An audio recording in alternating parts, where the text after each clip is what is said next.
My name is Claudia. I am 27 years old. I have a husband. His name is Stephen. He is 31 years old. We have one son. His name is Bob. He is 5 years old. Stephen is a good man. He works in an office. He works very hard for our family. Stephen leaves the house early in the morning. He comes back very late at night. Sometimes Bob is already asleep when Stephen gets home. Stephen is tired when he arrives. He eats dinner, watches television, and then he goes to sleep. I spend most of my time with Bob. We play games together. We eat dinner together at 6 o'clock. But our life is very lonely. Stephen is not here for dinner. I feel like I am raising Bob alone. Even though I have a husband, our marriage feels empty. Stephen and I do not talk much anymore. We talk about bills or about Bob's school. We do not talk about us. I miss feeling close to him. I feel like a friend, not a wife. I want Stephen to look at me and make me feel loved, but he is always working. I often sit alone in the living room after Bob is asleep. I wish my life was different. I wish Stephen was here with me. But Martin came to our house often. Martin was Stephen's friend. Martin came to see Stephen, but Stephen was usually still at work. So Martin stayed with me and my son, Bob. Martin was very different from Stephen. He always had time for us. Martin was a good friend to me too. He often brought toys for my son, Bob. Bob loved it when Martin came over. Martin also fixed things in the house that were broken. Stephen always said he would fix things, but he never had the time. Martin fixed a broken shelf in the kitchen. He never complained. Martin told me that I was a good mother. Stephen never said that anymore. With Martin, I felt safe. I felt seen. I knew it was wrong, but I could not stop the feeling. I was afraid because these feelings were for my husband's best friend. One evening, Martin came to our house. He wanted to see Stephen. My son Bob went to sleep early. I was happy to see Martin. Then the phone rang. It was Stephen. He said he was very sorry. He had to work late again. I felt sad. Martin looked sad for me. He knew how lonely I felt when Stephen was not home. Martin stayed in the living room while I went to the bathroom. I told Martin I needed to take a shower. I closed the door and turned on the water. Then I heard a loud sound. I looked up and saw water everywhere. A pipe had broken. I screamed. I did not know what to do. Martin heard me shout. He ran to the bathroom door and opened it. He saw the water running across the floor. We were both standing in deep, cold water. Martin used all his strength to turn the valve off. The noise stopped. Slowly, the water stopped running. We were both completely wet. My clothes stuck to my skin. Martin's hair was wet. We were very close to each other. Our hearts were beating fast. We looked into each other's eyes. We did not move away. Martin touched my face. Then he kissed me. That night, we stayed together. I slept with Stephen's best friend.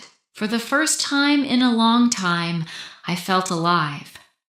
The next morning, I woke up alone. Martin was gone. He left very early. He did not say goodbye. We had been so close and now he was just gone. I felt guilty about Stephen. Stephen is my husband and Martin is his best friend. What we did was wrong. I looked at my phone many times. I waited for a message from Martin. I waited for a call, but none came. Why did he not call me? Did the kiss mean nothing to him? I thought about my marriage. I looked at my wedding ring. It felt heavy on my finger. I knew I should feel shame and guilt, but my heart wanted Martin. I wanted to see him again. I called Martin. He answered. Martin said he was busy all the time. He said he could not visit my house anymore, not even to see my son. I felt hurt. I decided I could not wait for him to call me back. I needed to know why he was acting this way, so I drove to his house. I rang his doorbell. Martin opened the door. He looked surprised. I walked inside before he could stop me. I said, "I like you very much, Martin. You make me feel alive." Martin did not look happy to hear this. He looked sad. Martin said Stephen was his best friend. He said he betrayed his friend. He said that what we did was very wrong. I walked close to him. I wanted him to forget everything and kiss me again. I put my arms around Martin and kissed him. For a moment, Martin held me tight, but then he stopped. He pushed me away from him. Martin looked scared. He moved away from the sofa. Martin told me he will tell Stephen the truth. He said he could not keep the secret. I drove back home. I hoped Martin would stop himself, but he did not. That evening, Martin called Stephen. He told Stephen everything. Stephen came home. His face was red and full of anger. He threw his keys onto the kitchen table. He shouted my name. He said, "Claudia, is it true?" I could not move. I could not speak. I just looked at him. Stephen said, "Tell me, Claudia, did you sleep with Martin?" I nodded my head. Stephen looked shocked. He was very angry. Stephen said I was selfish. He said I did not understand how hard he worked to make money for our family. Then I started to shout too. I said, "Yes, it is true, but you must know why. You are never here, Stephen. I am alone every single day. I feel like I am invisible in this house. Martin saw me. Martin talked to me. He made me feel safe when you did not." We were shouting very loud. Suddenly, we heard a cry. Our son was in his bed, but the loud fight woke him up. He came out of his room and stood in the hallway. He looked at us. He looked scared. He began to cry very loudly. Stephen and I looked at him and felt ashamed. Stephen picked up our son and held him tight. He looked at me. His anger was gone. Stephen said, "We cannot do this to him. We must stop fighting." I nodded. I knew I had hurt Stephen, but I had hurt our son even more.